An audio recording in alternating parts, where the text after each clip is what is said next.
It's still News 360. Good evening and thanks for staying with us. My name is Nana Ikuya-Mensah, bringing you business tonight and starting with still analyzing the budget statement that was read by the Finance Minister Ken Ofori-Atta as part of tax release announced by the Finance Minister during his first budget reading in Parliament. Traders are to enjoy a 3% flat VAT rate, down from the earlier 17.5%. Now, this has come as welcome news to most traders, but what will be the implications of this gesture? TV2 Business has been analyzing the effects of the flat VAT rate.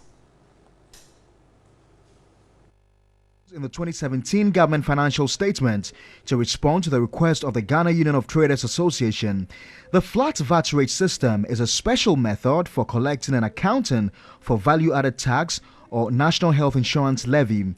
The 17.5% can be a component of both input and output, but with a flat rate scheme comes a simplified system that does not have the input and output system.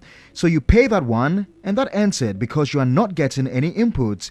It is designed for traders operating in the retail sector. Under the VAT flat rate system, registered retailers of taxable goods shall charge VAT or NHIL at a marginal rate of 3% on the value of each taxable item sold. Also, retailers with annual turnovers of between 100 million and 1.2 billion cedis are expected to pay 3% of their turnovers as value-added tax. Economist with the Institute of Fiscal Studies, Asiedu-Dartey, says this will increase the profits of traders. Whenever there's a tax imposed, there's what you call the incidence on the producer and the incidence on the consumer. So that portion that falls on the producer is now removed. And also the portion on the consumer is removed. So to the producer, he's going to have increase in profit. The consumer is also going to enjoy a lower price of the items. The two put together is going to increase the profit for the producer. And I'm sure that they can grow their economies, increase their sales. Now let's move away from the budgets, and former director of the Ghana Health Service, Professor Ajman Bedu-Akosa, has reiterated calls to serve eggs to pupils under the school feeding program.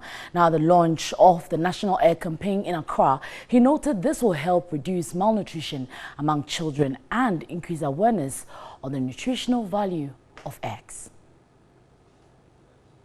The average annual per capita egg consumption in Ghana is 20 compared to 300 eggs per person in the US and China, whilst that of the UK is 200. Former director of the Ghana Health Service, Professor Ajman Bedu-Akosa, attributed the low intake of eggs amongst Ghanaians to misconceptions leading to intake of eggs to cardiovascular diseases. The evidence today is that saturated fat is what your body needs. That is the only fat the body knows how to produce and the body knows how to consume. So saturated fat cannot, under any circumstances, be bad. That was a total misconception. It was probably the most wicked attempt by, I would say, the food industry on the human population. He reiterated calls to serve eggs to pupils under the school feeding program. Those of us who were, should I say, forerunners of the school feeding program, these were some of the suggestions that we put in. If at that time government had met the Ghana Poultry Farmers Association, they could have driven the price of a single egg to very, very low figures. Director for Animal Production at the Ministry of Food and Agriculture, Kwamina Akofo, noted although 1.5 million eggs are produced in the country daily, it is inadequate compared to the country's 24 million population. He called for stakeholder engagement and partnerships in order to boost egg production in the country. If farmers know that when I produce, they will buy, definitely he will look for his money and produce. Government can create that good environment, but it's supposed to be a partnership.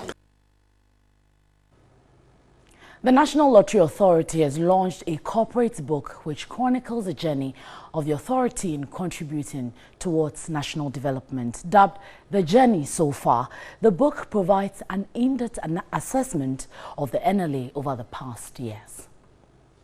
National Lottery Authority was established on December 20, 1958. The authority is mandated to generate revenue for national development through games. The NLA has authored this corporate book which tells the story of the authority since its inception. Former Director General and Chairman of the occasion, Major General C.B. Yachi, said the NLA has gone through a lot of transformation over the years. Within this long journey, NLA has undergone massive transformation from manual lottery to automated lottery operations. Today, patrons play the games on point-of-sale devices or on smart mobile phones. The authority's operations today meet the unique challenges of the market environment. The 203-page book written by Kofi Akpagbili focuses on the history of the authority, its achievements and the way forward. Director General of the NLA, Brigadier General Martin K.G. Ahiaglo, noted the authority is geared towards improving premium placed on their customers. To give meaning to the premium we place on our customer value proposition, we have, as a corporate body, made a promise and commitment to our cherished customers that we shall at all times consistently deliver a memorable customer experience in all our engagements with them anytime, anywhere. In this regard, management and staff have been adequately prepared for living the customer-centric culture through a well-designed, focused training package for all staff. The NLA has rewarded a lot of Ghanaians over the years through their games, as well as creating a lot of excitement on Ghanaian television in the early 2000s. And that'll do for business.